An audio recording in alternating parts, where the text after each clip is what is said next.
जी, मैं मौजूद हूँ कोयटा प्रेस क्लब के बाहर, जहाँ बीएनपी की ज़ेर क़यादत एक भूख हड़ताली कैंप लगाया गया है। इस भूख हड़ताली कैंप का मकसद जो है, जो बलूचिस्तान में सीटीडी की जानिब से जबरी गुमशुदगियाँ या जबरी गिरफ़्तारियाँ करवाई जा रही हैं ख़वातीन की, उसके ख़िलाफ़ जो है ये लामती भूख हड़ताली कैंप जारी है। और मज़ीद जानते हैं ग़ुलाम नबी साहब से बीएनपी के, कि वो इस बारे में क्या कहते हैं कि उनका धरना कब तक जारी रहेगा। जी सर। ग़ुलाम नबी मरी मेरा नाम है। मैं बलूचिस्तान नेशनल पार्टी के सेंट्रल एग्जीक्यूटिव कमेटी के मेंबर और कोयटा ज़िले के ज़िले सदर हूँ। आज बलूचिस्तान नेशनल पार्टी के मरकज़ी कायद मोहतरम सरदार अख्तर जान मैंगल साहब की हिदायत पर बलूचिस्तान में जबरी गुमशुदगियों, अगवा-नुमा गिरफ़्तारियों, बलूच ख़वातीन, मासूम बच्चों, ज़ईफ़ुल उम्र जो हमारे बुज़ुर्ग बूढ़े हैं, उनकी जबरी गुमशुदगियों के हवाले से पार्टी ने कॉल दिया एक रोज़ा अलामती भूख हड़ताल, जो सुबह 9 बजे से शुरू होकर अभी 5 बजे तक इख्तिताम पज़ीर को हुआ।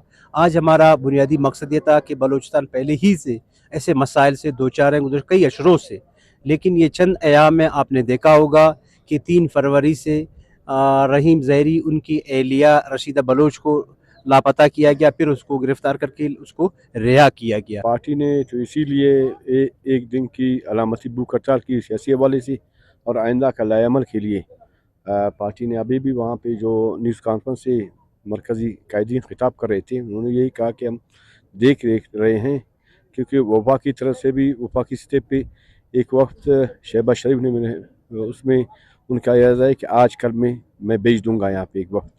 तो दोस्तों ने यही राय दी कि ठीक है, अगर वो आएंगे या उसके कोई वक्त आ जाएगा, बैठेंगे, उनसे बात कर लेंगे।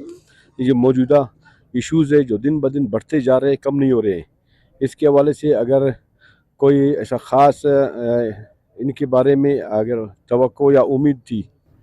जी, जैसा कि आपने सुना, ग़ुलाम नबी साहब ने भी फरमाया और दूसरी जो प्रेस कॉन्फ्रेंस हुई उसमें भी यही बताया गया कि इन्होंने जो है वज़ीर-ए-आज़म पाकिस्तान से इनके एक वफ़द ने मुलाकात की है, और वज़ीर-ए-आज़म पाकिस्तान ने इस बात की यकीन दहानी करवाई है कि मैं ख़ुद इस केस की पैरवी करूँगा, और उन्होंने 2 से 3 दिन का जो है टाइम मांगा है। उसके बाद उन्होंने कहा है कि अगर ये मसला हल ना हुआ तो मैं ख़ुद कोयटा आकर इस मसले की जो है पैरवी भी करूँगा।